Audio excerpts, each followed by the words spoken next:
Hi friends, అంతా ఎలా ఉన్నారు? ప్లీజ్ హై బటన్ వచ్చిందండి, అది కూడా కొంచెం యూజ్ చేయండి. రాహి మౌనంగా మెట్లపైకి నడుస్తుంది.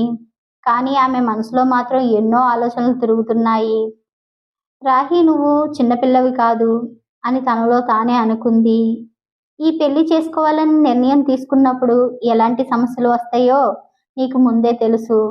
ఈ ఇంట్లో ఎవ్వరూ నీకు జాలి చూపరు. ఆర్యన్ కూడా నిన్ను కాపాడే మనిషి కాదు. ఆయన స్వభావం అదే. అందుకే ఆయన్ను తప్పుపట్టడం కంటే నువ్వు మారడం ముఖ్యం. మరో అడుగు వేస్తూ, ఈ ప్రపంచం కొరియన్ డ్రామా కాదు. నేను ఏడిస్తే వచ్చి నన్ను వాదార్చే హీరో ఎవరూ ఉండరు.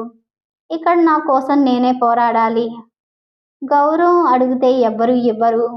మనం దాన్ని సంపాదించుకోవాలి. రాహి పెదవులపై చిన్న నవ్వు మెరిసింది. ఇప్పటి వరకు నేను ఇంటి బాధ్యతలు నేర్చుకున్నాను. కానీ ఇక నుంచి ప్రపంచాన్ని నేర్చుకోవాలి. ఇంగ్లీష్ నేర్చుకోవాలి. మనుషులతో మాట్లాడటం నేర్చుకోవాలి. ఎవరి ముందు భయపడకుండా నిలబడటం నేర్చుకోవాలి. నాకు తెలియని దాన్ని నేర్చుకోవడానికి ఎప్పటికీ సిగ్గుపడకూడదు. ఆమె కిటికీ బయట ఆకాశాన్ని చూసింది.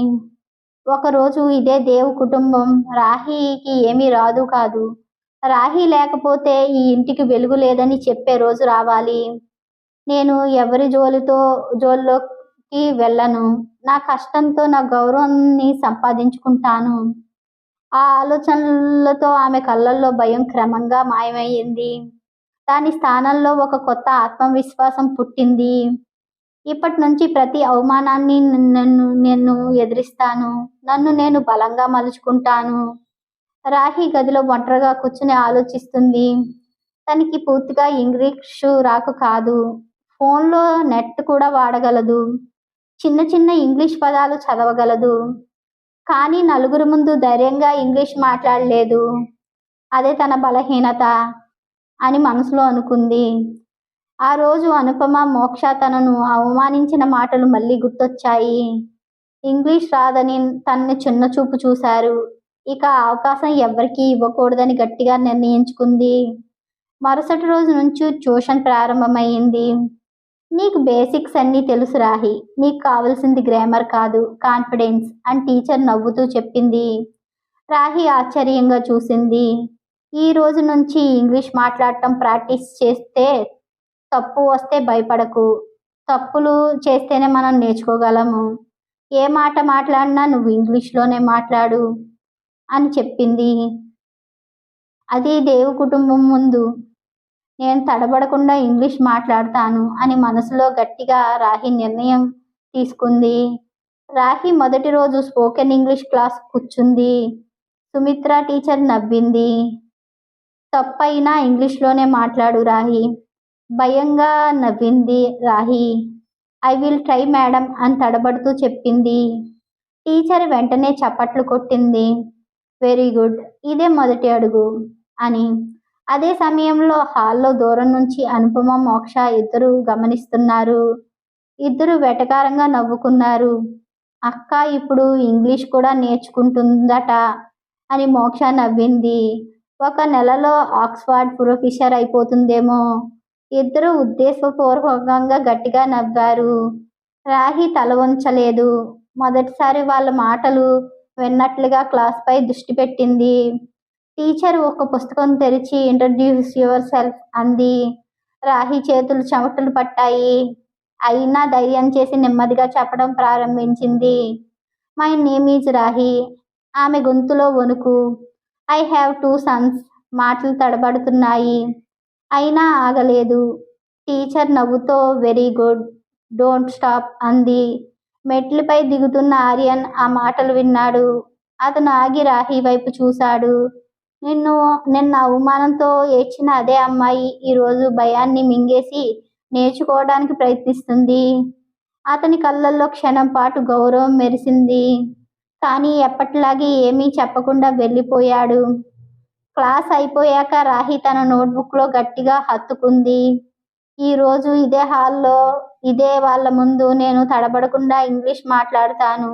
ఆ రోజు వాళ్ళు నన్ను చూసి నవ్వరు, గర్వపడతారు లేదా అసూయపడతారు అని మనసులో గట్టిగా మాట ఇచ్చుకుంది. అదే సమయంలో అనుపమ ఫోన్లో ఎవరికో కాల్ చేసి నవ్వుతూ చెప్తుంది, ఆ రాహి రేపు జరిగే బిజినెస్ పార్టీకి కూడా తీసుకువెళ్తాడట అని.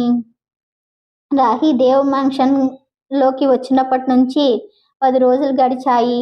ఆ 10 రోజులు ఒక్కరోజు కూడా ఆమె ప్రశాంతంగా గడపలేదు. ప్రతి ఉదయం కొత్త పరీక్ష, ప్రతి సాయంత్రం కొత్త అవమానం, ప్రతి రాత్రి కొత్త కన్నీళ్ళు. అయినా ఒక్క విషయం మాత్రం మారింది. మొదటి రోజు చిన్న మాటలకే చిన్న రాహి ఇప్పుడు తన కన్నీళ్లు తన గుండెల్లో దాచుకోవడం నేర్చుకుంది. ఆ ఉదయం అందరూ బ్రేక్ఫాస్ట్ టేబుల్ దగ్గర కూర్చున్నారు.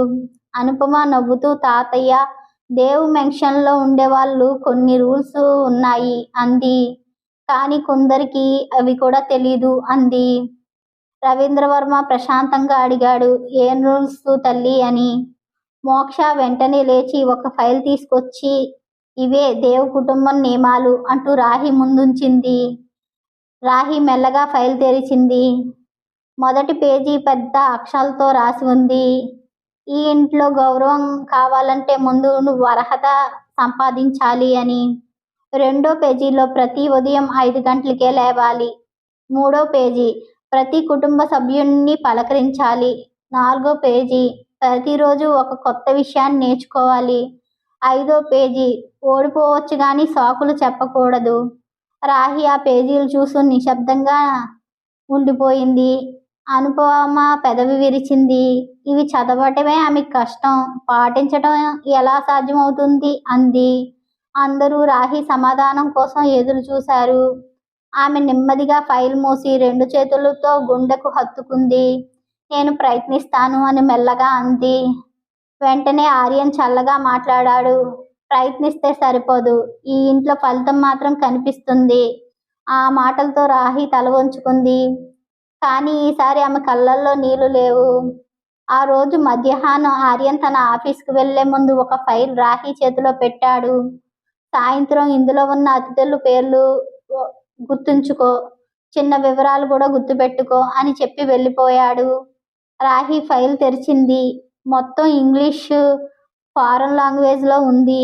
ఒక్క పదం కూడా అర్థం చేసుకోలేక మొబైల్ చూసుకుంటూ నెమ్మదిగా చదవటం మొదలుపెట్టింది. సమయం ఎలా గడిచిందో కూడా తెలియలేదు. సాయంత్రం సుమిత్ర టీచర్ వచ్చింది. రాహి అలసిపోయిన కళ్ళతో ఉంది. ఈరోజు క్లాస్ వద్దా అని అడిగింది. రాహి వెంటనే తల అడ్డంగా ఊపి, లేదు మేడం, ఈరోజు ఇంకా నేర్చుకోవాలి అంది. టీచర్ ఆశ్చర్యంగా నవ్వింది. ఎందుకు అంది. రాహి మెల్లగా అంది, ఈరోజు నన్ను చూసి నవ్విన వాళ్ళు ఒకరోజు నా సమాధానం విని నిశ్శబ్దంగా ఉండిపోవాలి. అదే సమయంలో పై అంతస్తులో ఉన్న ఆర్యన్ ఆ మాటలు విన్నాడు. అతని పెదవులపై కనిపించకుండా ఒక చిరునవ్వు మెరిసింది. కానీ కిందకి రాలేదు, మాట్లాడలేదు. ఎందుకంటే అతనికి తెలుసు, పువ్వు అందంగా వికసించాలంటే ప్రతి గాలికి దాన్ని కాపాడాలి. కొన్ని తుఫాన్లు దాన్ని మరింతగా బలంగా చేస్తాయి. రాత్రి అందరూ నిద్రపోయారు గాని రాహి తన చిన్న డైరీ తెరిచింది. మొదటి పేజీలో ఇలా రాసింది, ఈరోజు నేను ఓడిపోలేదు, ఇంకా గెలవలేదు. నిన్నటి రాహి కంటే ఈరోజు రాహి అడుగు ముందుకేసింది. అదే నా విజయం. అదే సమయంలో తలుపు బయట ఎవరో నిశ్శబ్దంగా ఒక కొత్త నోట్బుక్, ఒక పెన్ పెట్టి వెళ్ళిపోయారు. తలుపు తెరిచిన రాహికి అక్కడ ఎవ్వరూ కనిపించలేదు. ఆ నోట్బుక్ మొదటి పేజీలో ఒక వాక్యం మాత్రం ఉంది, రేపటి పరీక్ష ఇంకా కష్టం. రాహి ఆశ్చర్యంగా చుట్టూ చూసింది. ఆ నోట్బుక్ ఎవరు పెట్టారు? ఆర్యన్నా లేక దేవ్ మెన్షన్లో ఇంకెవరైనా ఆమెను నిశ్శబ్దంగా గమనిస్తున్నారా? రేపటి ఎపిసోడ్లో తెలుసుకోండి. Please to subscribe.